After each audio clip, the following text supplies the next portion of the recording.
আমাকে প্রায় ২৩ দিন কোনো একটা জায়গায় একটা টয়লেটের ভেতরে আমাকে আটকে রাখা হয়।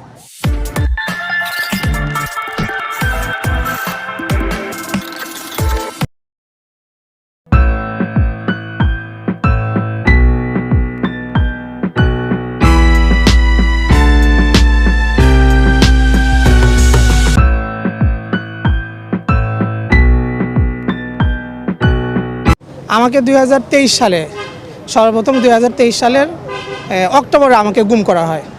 আমাকে মাগরিবের সালাতের পরে আমাকে মসজিদ থেকে তুলে নিয়ে যাওয়া হয় এবং আমার চোখ মুখ বাঁধা ছিল, আমার হাতে হাত করা ছিল। আমি জানতাম না কারা আমাকে তুলে নিছে। তো পরবর্তীতে আমাকে প্রায় ২৩ দিন কোনো একটা জায়গায় একটা টয়লেটের ভেতরে আমাকে আটকে রাখা হয় এবং সেখানে আমার উপর টর্চার করা হয় বারবার।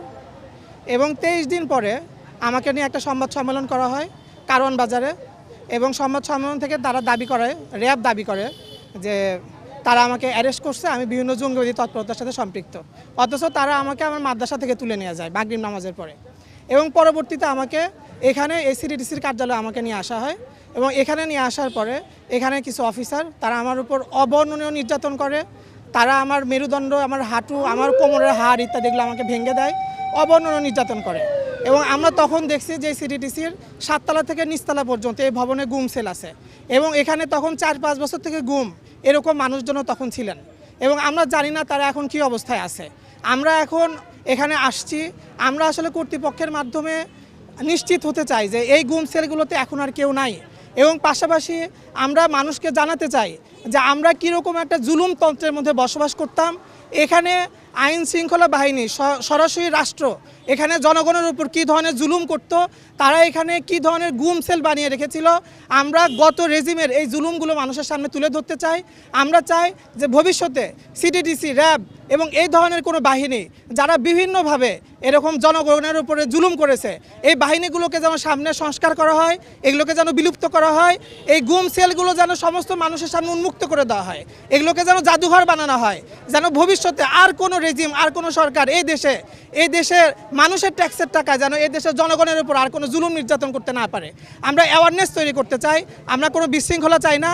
আমরা চাই যে কর্তৃপক্ষ আসুক, এখানে সেনাবাহিনী আসুক বা যথাযথ কর্তৃপক্ষ আসুক, আমরা তাদেরকে নিয়েই আমরা দেখতে চাই এখানকার সেলগুলোর বর্তমান অবস্থা কী এবং আমরা চাই যে এদেশের মানুষ জানুক যে এখানে কী ধরনের জুলুম হয়েছে একটা সময়।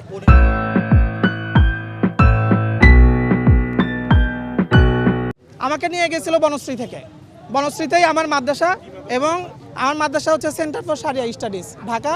আমি হাটহাজারী মাদ্রাসায় পড়াশোনা করছি। আমাকে মাগরিবের নামাজের পরে তুলে নিয়ে যাওয়া হয়।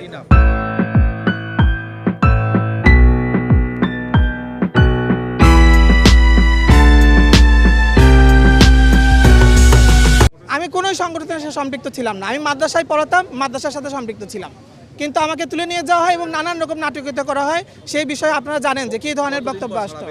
আমাকে 23 দিন গুম রাখা হয়। এরপরে সংবাদ সম্মেলন করে আমার নামে 4টা মামলা দায়ের করা হয় এবং প্রায় 1.5 বছর পরে আমি সবগুলো শেষ করে আমি বের হয়ে আসতে সক্ষম হই। বের হওয়ার পরে জেল গেট থেকে আবার আমাকে সিডিডিসি তুলে নিয়ে আসে।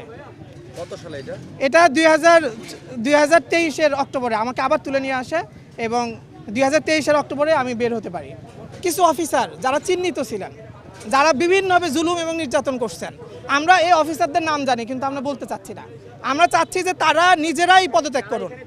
আমরা ভবিষ্যতে যখন কোনো নতুন সরকার আসবে, নতুন প্রশাসন হবে, এই প্রশাসনে আমরা ওই সমস্ত পরিচিত জালেমদের মুখ আর দেখতে চাই না। এটাই হচ্ছে যে আমাদের দাবি।